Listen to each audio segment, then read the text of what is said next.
దేవుడు మనకి ఇచ్చినటువంటి రక్షణను మనము పరిశీలన చేస్తే మన జీవితంలో అన్నిటికీ కుదురుబాటు కాలాలు వచ్చేస్తాయి. హల్లెలూయా. అంటే కుదురుబాటు కాలాలు అంటే మీరేదో పాపాల నుంచి మనం బయటికి రావటం కాదు.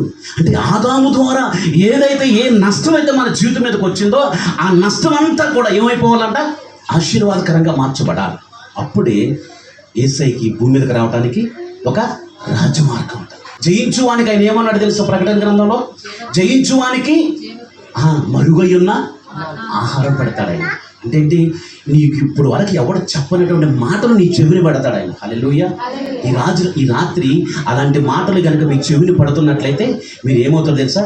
దాన్ని జయించేస్తారు. హల్లెలూయా.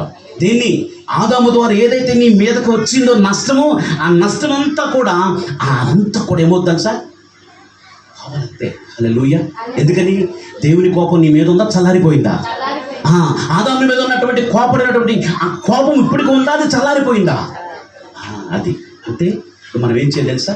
ప్రేమ కలిగిన దేవుని ఇంకా మనం హత్తుకుని ఆ లోపలికి ఇంకా ప్రభువా ఇదిగో నీ రక్షణలో నేను ఆనందిస్తున్నానయ్యా, నువ్వు నాకు ఇచ్చినటువంటి రక్షణ చాలా గొప్పదయ్యా, ఇదిగో ఈ రక్షణ ద్వారా ఈ రక్షణ యొక్క వస్త్రాన్ని నేను ధరించుకొని ఇదిగో ప్రభువా నా జీవితంలో అన్నిటికీ కుదురుబాటు కాలాలు నా జీవితంలో నేను తెచ్చుకుంటానయ్యా అని ఎప్పుడైతే నువ్వు సీరియస్గా ప్రార్థన చేస్తావో మన నుంచి మన తరాలన్నీ కూడా బాగుంటాయి. హల్లెలూయా. హల్లెలూయా. మీకు అర్థమవుతుందా? యేసయ్య ఎందుకు రాలేదు? అర్థమైందా? ఎందుకు రావట్లేదైనా? ప్రాబ్లం అయిందా? మందా? ఎవరిది? మందే. ఎందుకని? ఏమవుతుంది? మన జీవితంలో ఇంకా కుదురు రాలేదు. ఆదాము ద్వారా మన మీదకి వచ్చినటువంటి ఆ బ్లడ్ లైన్ అంతా కూడా, లేదంటే ఆ శ్రమ, ఆ కష్టము, ఆ వేదన, ఆ ఇబ్బంది, ఇవన్నీ కూడా ఇంకా మనం అనుభవించట్లేదా? చెప్పండి. అనుభవించట్లేదా? అంటే మరి దేవుడు అలా వస్తే బాగుంటుందా? మీరే చెప్పండి ఒకసారి. దేవుడు ఆ శాపాన్ని విరగొట్టలేదు. సిలువలో ఏం జరిగింది? టోటల్గా ఎక్స్చేంజ్ జరిగిందంటే ఏం జరిగింది? మార్పు జరిగింది. అంటే నీదంతా కూడా ఆయన మీద వేసుకున్నాడు, ఆయనదంతా కూడా మనకి ఇచ్చేసాడు. మరి అది మన జీవితంలో చూడాలా వద్దా?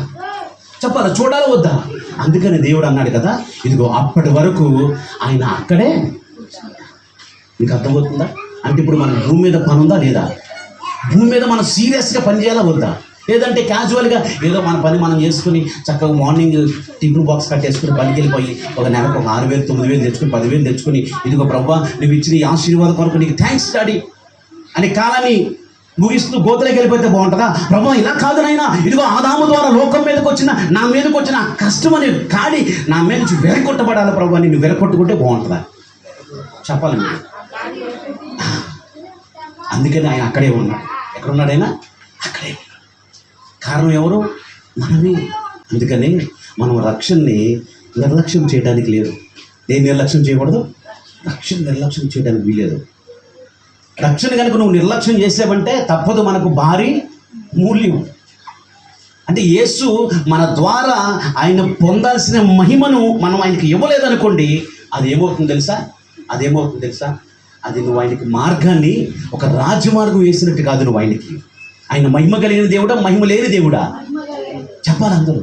మహిమ కలిగిన దేవుడైనా మరి నువ్వు మహిమ లేని దానిగా ఆయన ముందు ఏపుకుంటుందానికో గూటుదానికో, లేదంటే ఏ పనో భారం మీద పడిపోయి ఆ కుదురుబాటు లేకుండా అయ్యా ప్రభు అని ఆ మహిమ కలిగిన చూడొచ్చా మనం? చెప్పాలి, చూడొచ్చా? అది అంత పాపం. అది అవునా కదా?